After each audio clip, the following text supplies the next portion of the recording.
Wir werden heute getrieben, nicht nur ökonomisch, sondern auch politisch und sozial durch den technischen Fortschritt.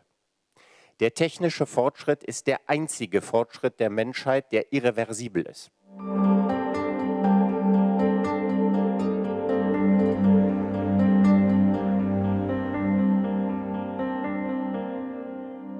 I couldn't have composed symphonic music, for example, without the computers, because I'm a self-taught musician, so I can't compose for symphonic orchestra just with paper and pencil.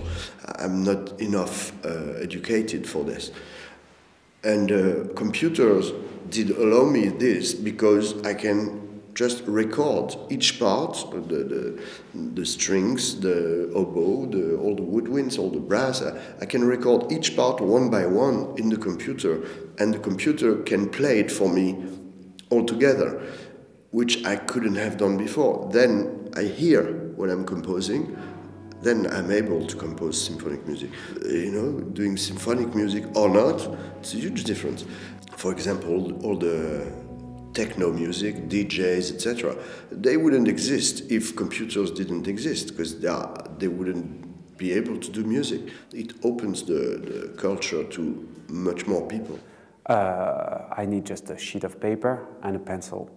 And other technological implications are quite superficial and not very important to me. Craftspeople who work with glass, now that's, you know, they make glass objects, and that's a sort of art form in itself. But the ways in which they develop the methods for working with glass may have some application in industry, in building or in architecture or something like that. And so this way in which the ideas that are generated in the core arts and from the creativity of cultural creators can develop technology in other parts of the economy.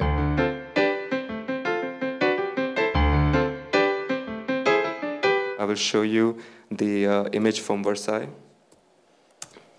And you notice this is not an application. This is just a browser, and it's that fast and that simple. We're keen on exploring how do the new technologies change what you can possibly create online. One thing that I find really interesting is that with cloud computing and with tablet computing and now with tools like voice recognition, really anywhere where you have a screen and a microphone, you can be connected to an incredible world of culture and incredible experiences through that world of culture. And that's absolutely something that we are very keen on exploring. Let's say I like this detail and I want to talk about it. Let's get into the actual canvas and see the brush, which is my favorite part. So now I like this particular area, and I can create a collection, my own view of what I liked about this. On a cru que la dématérialisation allait casser l'émotion que génère la vision, le contact avec une œuvre d'art.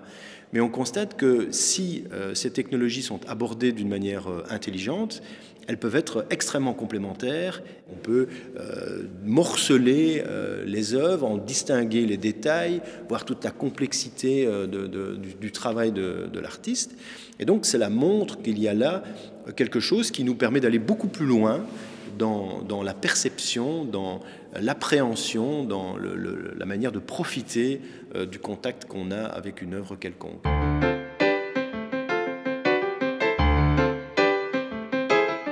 What is happening, and that is happening since photography, the tool is not anymore developed by the artist.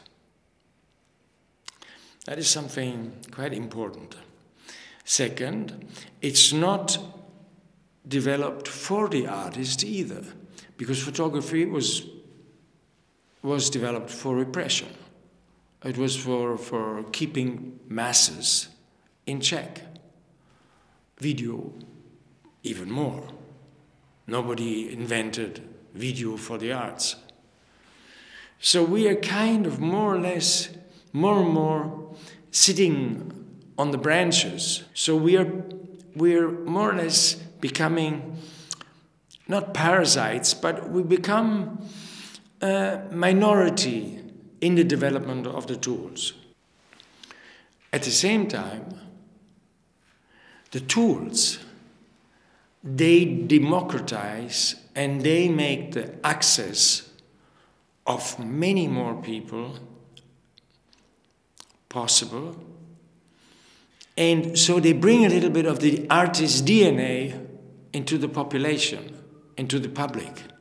What it does, it's probably allowed more people to access culture, whereas if culture was confined in sites, you'd have to go and see them. Now you can do many of these things remote, so it helps probably people develop their creativity. But it's not a substitute for creativity. It's at best an enabler. There's not any more like the big peak of the artist exception, because the valley has been mounting up and up and up, and the peak is just that.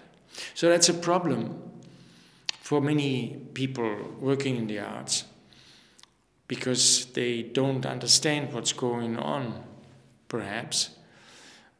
We pay a price for the development of society, and the arts are less exceptional. So that's a kind of a process of democratization and a process of aestheticization.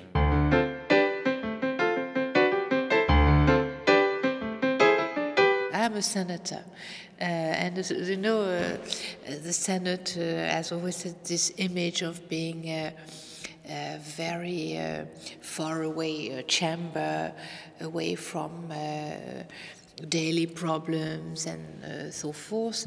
Is not really the case. With the new social networks, you have people chatting with each other. We have a more direct contact with our citizens through the new means of communications. We are very much close to people, and they need this closeness and this natural links and relationships with the people they elect. This is very important. This is what we call in France démocratie participative.